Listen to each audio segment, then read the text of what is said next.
नमस्कार, मैं कुमारी श्रेया।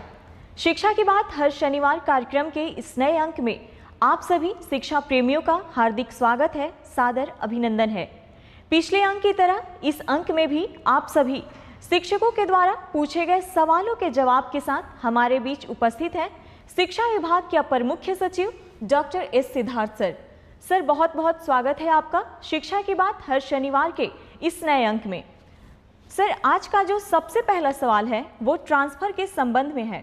कहते हैं ट्रांसफ़र के संबंध में कुछ अपडेट देना चाहेंगे।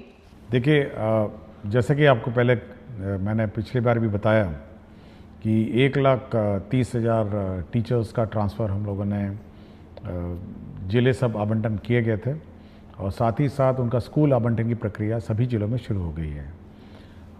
सभी डीओज़ ने अपना काम शुरू कर दिया है। हम लोग एवरीडे रिव्यू करते हैं और हम लोग उम्मीद करते हैं कि करीब जून 20 तक सभी शिक्षकों के इनबॉक्स में उनके नए स्कूल का आवंटन आ जाएगा और ताकि वे समय पे नए स्कूल में अपना योगदान दे सकें।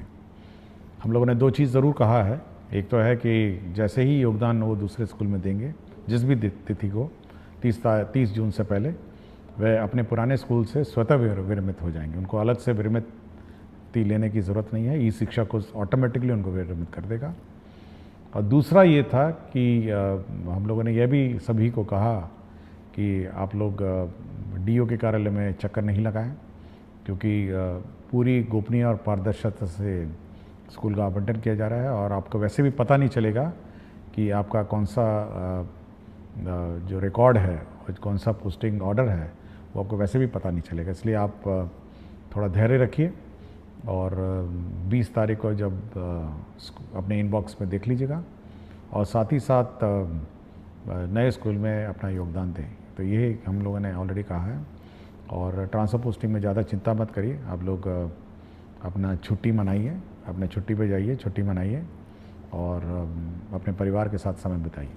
सर, अगला जो प्रश्न है वो ये है कि बच्चे छुट्टियों में क्या करेंगे? देखिए, इस बार हम लोगों ने छुट्टियां दी हैं और समय पे छुट्टियां अभी आ गई हैं और अगला सप्ताह से सब लोग छुट्टी पे रहेंगे।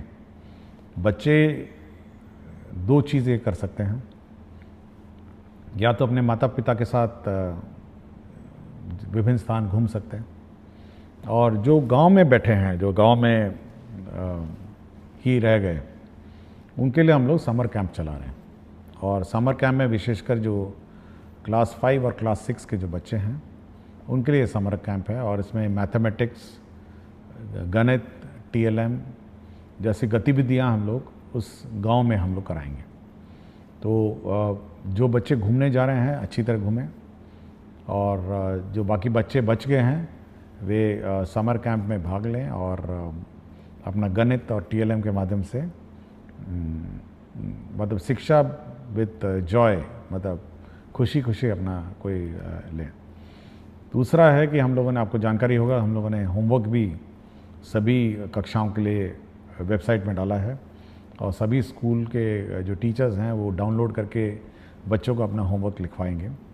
तो जब भी आपको समय मिले तो बच्चे अपना होमवर्क करें और अभिभावक से अनुरोध है कि वे बच्चों को अपना होमवर्क करने में मदद करेंगे।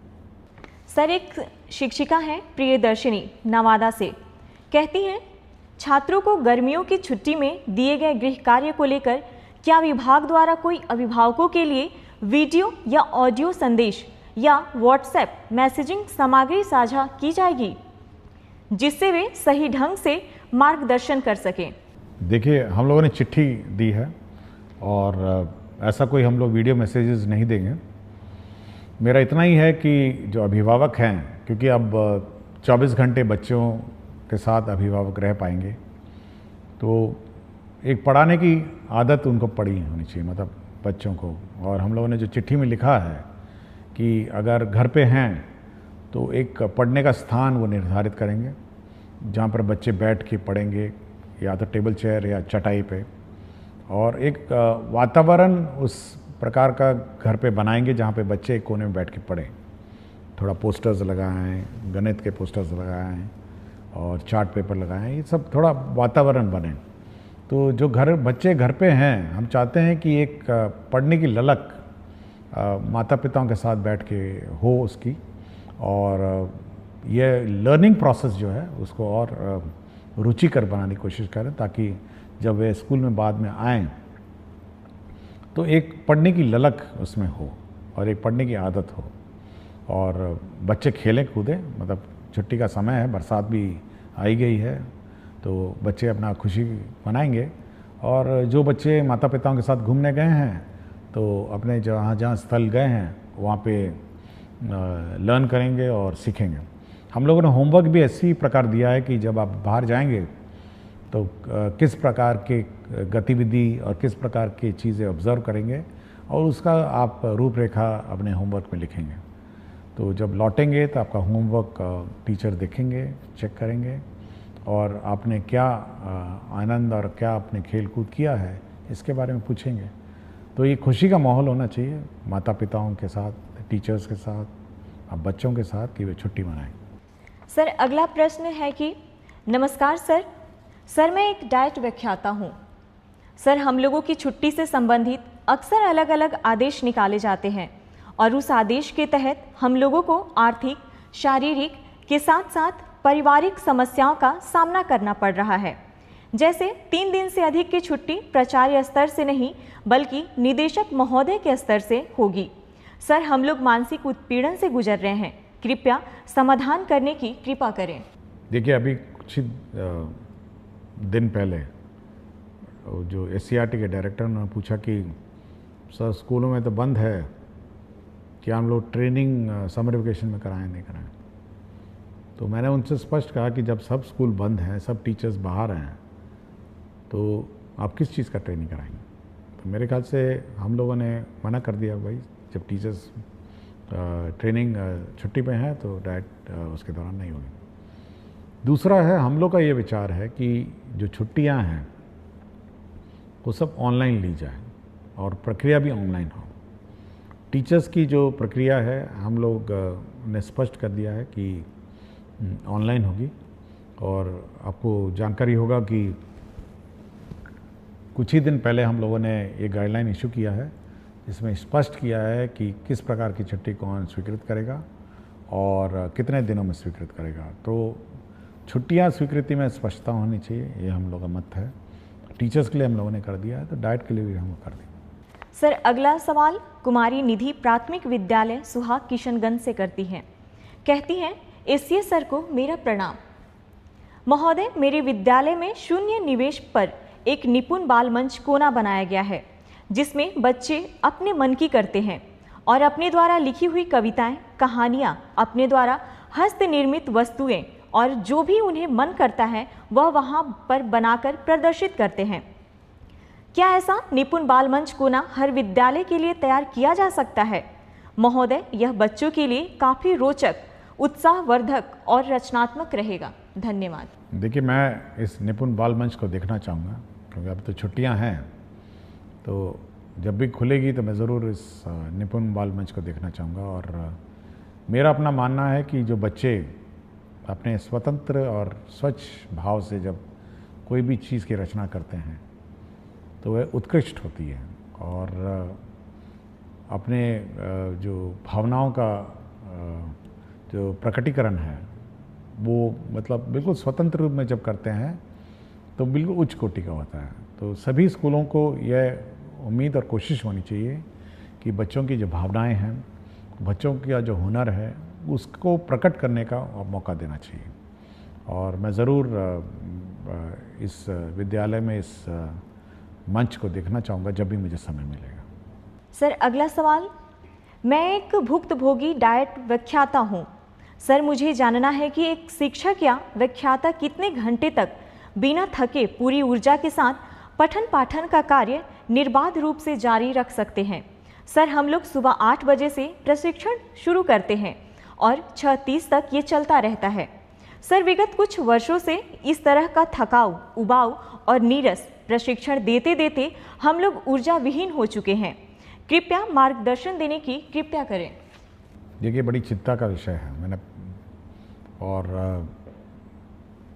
मेरा अपना मत है कि जो भी टीचर है, जब तक वो एंजॉय नहीं करेगा अपना टीचिंग प्रोसेस को, तो कुछ नहीं डिलीवर करेगा, खड़ा रहेगा, रूटीन वे में कुछ पढ़ाएगा। तो हम लोग की कोशिश है कि फर्स्ट हाफ में रीडिंग राइटिंग और ये सब जो भारी भड़कम टीचिंग है वो होनी चाहिए, और सेकंड जो पार्ट है जो लंच के बाद है उसमें रोल प्लेज होना चाहिए कि टीचर को कैसे पढ़ाना है, स्टूडेंट्स को कैसे इंटरेक्ट करना है। तो हम एक बार फिर से इसको रीलुक करेंगे छुट्टियों में कि कैसे पाठ्यक्रम पढ़ाए जाए, क्योंकि हेवी पाठ्यक्रम पढ़ा के आप डिलीवर नहीं कर सकें। और हम लोग का उद्देश्य जो है बेसिकली डाइट का वो सब्जेक्ट पढ़ाना नहीं है, हम लोग का उद्देश्य यह है कि बच्चे कैसे पढ़ाए जाए, बच्चे अध्ययन कैसे करेंगे और बच्चों का जो एक्टिविटी है वो कैसे हो, इस पर ज़्यादा ध्यान है। नॉट कि बैठ के फिज़िक्स पढ़ाएं, केमिस्ट्री पढ़ाएं, ये हम लोग का काम नहीं है। इसलिए इसको एक बार डिज़ाइन करेंगे, और जब भी समर वेकेशन के बाद डाइट और एससीईआरटी के कोर्सेज शुरू होंगे तो एक नए लुक में हम लोग इसको लॉन्च करेंगे। सर, एक शिक्षक हैं संजय यादव, उत्क्रमित मध्य विद्यालय कोडरा हाता, हथवा, गोपालगंज से, कहते हैं महोदय, आपके द्वारा अभिभावक शिक्षक संगोष्ठी के लिए एक कैलेंडर जारी किया गया है। अभी से पूर्व भी संगोष्ठी का आयोजन कई मर्तबा किया जा चुका है, पर संगोष्ठी से संबंधित प्रधानाध्यापक और प्रभारी प्राचार्य के नाम से जो पत्र कल के डेट में आपकी तरफ से निर्गत हुआ है वह हमें यह सीख देती है कि किसी आयोजन अथवा मौका को अत्यंत महत्वपूर्ण कैसे बनाया जाता है। क्या इस मौके पर हम अपनी कक्षाओं के बच्चों का मासिक मूल्यांकन रिपोर्ट अभिभावकों को बता सकते हैं ताकि हमारे बच्चे का अपडेट अभिभावकों को मिल सके? देखिए, आज शनिवार है और आज छुट्टी से पहले संगोष्ठी के लिए संबंध में मैंने पत्र लिखा था। इसमें देखिए, ये जो पेरेंट टीचर मीटिंग है ये बहुत महत्वपूर्ण मीटिंग है, और इसमें इसीलिए मैं इसको बहुत महत्वता देता हूँ और इसीलिए मैं अपने दस्तखत से इसको निर्गत करता हूँ। देखिए, इसमें बच्चों का क्या प्रोग्रेस रहा है यह टीचर को बताना होता है। जो क्लास टीचर होती है उसको बताना होता है कि आपका बच्चा ठीक है, आपका बच्चा पढ़ाई में थोड़ा कमज़ोर है, घर पे पढ़ाइए। उसके प्रोग्रेस के बारे में पेरेंट्स को बिल्कुल स्पष्ट होना चाहिए। मैथ्स का, फिज़िक्स का, रीडिंग है, सब है। तो ये बिल्कुल बहुत ही महत्वपूर्ण है, और अगर यदि बच्चा समय पे स्कूल नहीं आता है तो माता पिताओं को उसको बोलना भी पड़ता है। तो ये एक बहुत ही इम्पॉर्टेंट फोरम है जहाँ पे माता पिता के साथ टीचर इंटरेक्ट करते हैं, बच्चे के शैक्षणिक कार्यों के बारे में चर्चा करते हैं। देखिए, स्कूल में तो टीचर गाइड करते हैं, लेकिन घर पे माता पिता गाइड करते हैं, और एक बहुत महत्वपूर्ण गाइड करने का एक माध्यम है। इसलिए माता पिता को भी पता होना चाहिए कि उनका बच्चा क्या कर रहा है, स्कूल में कैसी पढ़ाई कर रहा है, क्या उसकी रुचि है। तो ये बहुत महत्वपूर्ण कार्य है। और हम लोगों ने आज जो लास्ट पेरेंट टीचर मीटिंग है छुट्टी से पहले, वह इसीलिए किया कि बच्चों को पता होना चाहिए कि स्कूल ने उनको होमवर्क दिया। हो सकता है माता पिता को नहीं पता चले कि आज होमवर्क भी दिया है, या पेरेंट्स को क्या करना है, समर कैंप के बारे में वो जानकारी देंगे, और पेरेंट्स को क्या छुट्टियों में बच्चों के साथ करना है इसके बारे में गाइड करने के लिए ही आज जो पेरेंट टीचर मीटिंग आयोजन किया जा रहा है। तो वो इसी का महत्वपूर्ण एक अंश है। सर, अगला सवाल रवि शंकर दास, यूएमएस खरुधा प्रखंड, ठाकुरगंज, जिला किशनगंज से करते हैं।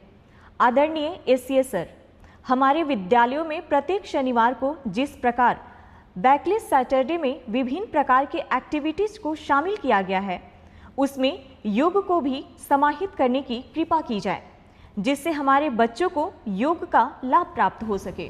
देखिए, बैकलेस सैटरडे में कुछ तो हम लोग फिक्स्ड आइटम्स हैं, कुछ तो हम लोगों ने ये जारी कर दिया है, और आप वेबसाइट में नया बैकलेस सैटरडे के गाइडलाइंस देख सकेंगे। इसके अलावा स्कूल पर ये हम लोगों ने छूट दी है कि योग करें या जो भी सिखाना चाहे, क्योंकि अगर हम लोग कंपलसरी कर देंगे यह संभावना है कि वहाँ लोकल टीचर नहीं मिलेंगे। तो यह स्कूल पे छोड़ दिया गया है कि इसके अतिरिक्त जो करना चाहें और जो एक्टिविटी करना चाहें तो वो कर सकते हैं। और योग बहुत अच्छी बात है और बहुत सारे स्कूल कराते भी हैं। तो बैकलेस सैटरडे में बिल्कुल फ्रीडम है जो करिकुलम है उसके अतिरिक्त है। डिज़ास्टर पे बात होती है, संगीत के बारे में बात होती है, स्पोर्ट्स के बारे में बात होती है, और बच्चे को जो की चीज़ रुचि और जो क्यूरोसिटी है उसके बारे में बात होती है। इसलिए हम लोग बिल्कुल छूट दी हुई है। ये बिल्कुल टाइड अप सैटरडे नहीं है कि यही करना है और इसी पर काम करना। सर, एक शिक्षिका है बेबी कुमारी गोनवा पोवारी उच्च विद्यालय से, कहती हैं, सर क्या हर महीने होने वाली अभिभावक शिक्षक संगोष्ठी के लिए कोई एकीकृत रिपोर्टिंग प्रारूप या पोर्टल विभाग उपलब्ध कराएगा जिससे सभी विद्यालय एक समान रूप से रिपोर्ट भेज सके? देखिए, इतना रिपोर्ट अगर आने लग जाए तो हम लोग का तो विभाग बिल्कुल का सर चकरा जाएगा, और ज़्यादा रिपोर्ट हम लोग को चाहिए भी नहीं। हम लोग देखिए, हम लोग ये उम्मीद करते हैं कि अभिभावक और जो शिक्षकगण उस स्थानीय स्तर पर समस्याओं का समाधान करेंगे, स्थानीय स्तर पर अपना हल निकालेंगे। अब हर चीज़ हम रिपोर्ट लेके, हर चीज़ हम अगर इकट्ठा करने लगे तो उसका कोई हल हम नहीं निकाल पाएंगे। हाँ, फीडबैक अगर आपके पास है कोई संगोष्ठी के बारे में कि कैसे अच्छा करना है या उसमें सुधार करना है, तब तो बात सही है, लेकिन हर चीज़ का रिपोर्ट हम नहीं ले सकते। नहीं, ये हम चाहते हैं कि पेरेंट और स्टूडेंट और टीचर आपस में स्थानीय स्तर पर विचार करें और मामले का समाधान निकालें। सर, एक शिक्षिका है अंकिता दरभंगा से, कहती हैं, सर कुछ स्कूलों में अभी भी कुछ बच्चों को अभ्यास पुस्तिकाएं नहीं मिली हैं। क्या इसके लिए एक तेज ट्रैक शिकायत निवारण प्रणाली बनाई जा सकती है जिससे हम संगोष्ठी से पहले यह सुनिश्चित कर सकें? देखिए, मैंने कहा था कि छुट्टियों से पहले सभी किताबें मिल जाएं, और अगर मिली नहीं तो मैं ऑब्वियसली संबंधित में कार्रवाई करूँगा। मैंने बहुत स्पष्ट कहा था, और ये कहा था कि बच्चे छुट्टियों से जाने से पहले किताब लेके जाएंगे और पढ़ेंगे। एक बार हम लोग रिव्यू करेंगे अभी, क्योंकि छुट्टियां हैं, कि किस किस को किताबें नहीं मिली और किस कारण से नहीं मिली। लेकिन ये यदि नहीं मिली हैं तो बड़ा चिंता का विषय है। मैं पहले भी बोल चुका हूँ, और पिछली बार मैंने कहा, एक बच्चे ने किताबों के बारे में चर्चा भी की थी, तो अगर नहीं मिली तो मैं इस पर एक बार समीक्षा करूँगा और देखेंगे, इसको कोई रिजॉल्व करने की कोशिश करूँगा। और अगर कोई इशू होगा तो हम लोग कोशिश करेंगे कि अब तो टीचर तो है नहीं, तो बच्चों को आइडेंटिफाई करना भी मुश्किल है, तो एटलीस्ट जो छूट गए हैं, जिस दिन स्कूल खुलेगा वहाँ पर उस किताबें रखी रहेंगी। सर, अगला सवाल है, सर पीटीएम के लिए निर्गत पत्र अत्यंत शानदार है। आप तो सबसे बड़े पदाधिकारी हैं, हम शिक्षक तो पीटीएम अच्छे से ही करेंगे, पर शिक्षा विभाग के पदाधिकारी यदि विद्यालयों में पीटीएम को देख पाते तो निश्चित रूप से इसकी गुणवत्ता में बढ़ोतरी होती। देखिए, पीटीएम के बारे में हम लोगों ने ज़रूर आंकड़े मांगे हैं कि कितने बच्चे आए थे, कितने माता पिता आए थे और क्या चर्चा हुई थी। तो एक गूगल शीट हम लोगों ने निदेशक के माध्यम से हम लोगों ने निर्गत किया है, तो उतना डेटा तो हम लोग को आ ही जाएगा कि कितने माता पिता पीटीएम आए थे और क्या हुआ था। मैंने जैसा कहा, देखिए हर चीज़ को अब हम लोग इतनी क्षमता भी नहीं है कि इतनी बड़े 77,000 स्कूल में पीटीएम हो रहा है तो मॉनिटरिंग है। बट हाँ, फ़ोटो है उसमें, आपके पीटीएम का फ़ोटो है कि सच्ची में पीटीएम हुआ था या नहीं हुआ था, ये सब रिकॉर्ड्स है। और मैं चाहता हूँ कि कुछ ज़्यादा मतलब मॉनिटरिंग, इतनी मॉनिटरिंग मत करवाइए कि मतलब व्यवस्था में हम कन्फ्यूजन में हो जाएं। टीचर्स और स्टूडेंट और पेरेंट्स अपनी कोई व्यवस्था करवाइए और इस व्यवस्था को अपने संचालन कराइए। सर, अगला सवाल आशीष कुमार विद्यालय प्राथमिक विद्यालय तिरसकुंड जिला अररिया से, कहते हैं, सरकारी विद्यालय में विद्यालय अभिभावक गोष्ठी एक बहुत ही सकारात्मक पहल है। जिस प्रकार टीचर ऑफ द मंथ का पुरस्कार विभाग द्वारा दिया जाता है, विद्यालय भी हर गोष्ठी में एक बेस्ट परफॉर्मेंस देने वाले बच्चों के अभिभावक को सम्मानित करे और वर्ष के अंत में सभी गोष्ठी में सबसे अधिक सक्रिय अभिभावक को सम्मानित करे तो इस कार्यक्रम में और अधिक सक्रियता बढ़ सकती है। देखिए, हर स्कूल का अपना विद्यालय संचालन समिति है और हम चाहेंगे कि उस विद्यालय संचालन जो समिति है, जो कमेटी है, उसमें जो अभिभावक हैं वही सदस्य रहते हैं और थोड़ा बढ़ चढ़ कर अपना योगदान देंगे। हम लोगों ने टीचर्स ऑफ द मंथ का कॉन्सेप्ट लाए थे कि हर टीचर को हम लोग पुरस्कृत, मेरे दस्तखत से जाता है। स्टूडेंट को भी हम लोग अवार्ड करते हैं कि स्टूडेंट ऑफ द वीक के। ये होना चाहिए कि जब भी अब पेटीएम होता है वहाँ पर उस पेरेंट्स के सामने इस बच्चे को पुरस्कृत करिए कि ये one of the best student है। इससे दो कारण हो सकते हैं। एक तो जो अभिभावक हैं वो प्राउड फील करेंगे, देखिए मेरे बेटे को स्टूडेंट ऑफ द वीक या 15 दिन में जो भी है अपना फोर्टनाइट है, इसको पुरस्कार मिला। और दूसरे जो अभिभावक हैं उनको ये प्रेरणा होगी कि भाई मेरा बच्चा भी अच्छा परफॉर्म करे। तो ये बहुत ही इम्पोर्टेंट फोरम है कि उस फोरम पर के सामने आप ये पुरस्कार देंगे, तो ये एक अच्छी बात होगी। मतलब ये कि उस पेरेंट्स के सामने सभी पेरेंट बैठे हुए हैं तो बच्चों को पुरस्कृत की जाए। सर, आज का आखिरी सवाल। सुहानी कुमारी वर्ग 7वीं कन्या मध्य विद्यालय अमला की छात्र हैं। कहती हैं, सर मुझे सारी किताबें मिल गई है, उसके लिए सर का धन्यवाद। पर मेरे मन में एक प्रश्न है कि आपके बहुत सारे फोटो हम देखे हैं और सभी में आप वाइट शर्ट पहनते हैं, तो क्या इसके पीछे कोई राज है? सर, हम बच्चे जानना चाहते हैं। देखिए, पिछली बार आपने प्रश्न उठाया था आपकी किताबों के बारे में, तो अच्छी बात है किताबें मिल गई हैं। और एक और प्रश्न भी था कि सुपौल में एक स्कूल था जो नया बना हुआ था और उसका संचालन नहीं हो रहा था, वो भी शुरू हो गया था, मंडे को वो भी शुरू हो गया। तो जो भी प्रश्न पिछले बार इश्यूज़ उठे थे उनका समाधान हो गया है। जहाँ तक वाइट शर्ट की बात है, देखिए इसकी दो कारण हैं। देखिए, हर स्कूल का अपना यूनिफॉर्म होता है। उसका ये कारण होता है कि सभी बच्चे मतलब एक तरह दिखते हैं, मतलब नीले कमीज़ों में दिखते हैं। और दूसरा, उनको उस कमीज़ पे ज़्यादा ध्यान नहीं देना है। मतलब जब स्कूल के लिए तैयार होकर आते हैं तो एक ही कमीज़ है, मतलब नीली कमीज़ पहननी है, नीली पैंट पहननी है या निकर पहनना है। और उसी प्रकार मेरा भी जो कबर्ड है उसमें ऑफिस के लिए जब तैयार होता हूँ तो केवल 2 ही प्रकार के कपड़े हैं, वाइट कमीज़ें हैं और ब्लैक पैंट है। तो मुझे ध्यान और मुझे दिमाग नहीं लगाना पड़ता है कि आज सुबह ऑफिस में क्या पहन के जाऊंगा। उसी वाइट में से एक शर्ट उठाता हूँ, उसी ब्लैक पैंट में पैंट पहनता हूँ और मुझे अपने मन और मस्तिष्क में तनाव नहीं रहता है। एक तो फॉर्मल है, मैं तो कोई रंगीन नहीं पहन सकता हूँ और मतलब जीन्स और टी-शर्ट पहन के तो ऑफिस नहीं जा सकता। एक बहुत ही सभ्य और फॉर्मल लोकेशन है। और दूसरा ये है कि ज़्यादा दिमाग लगाने की आवश्यकता नहीं मुझे।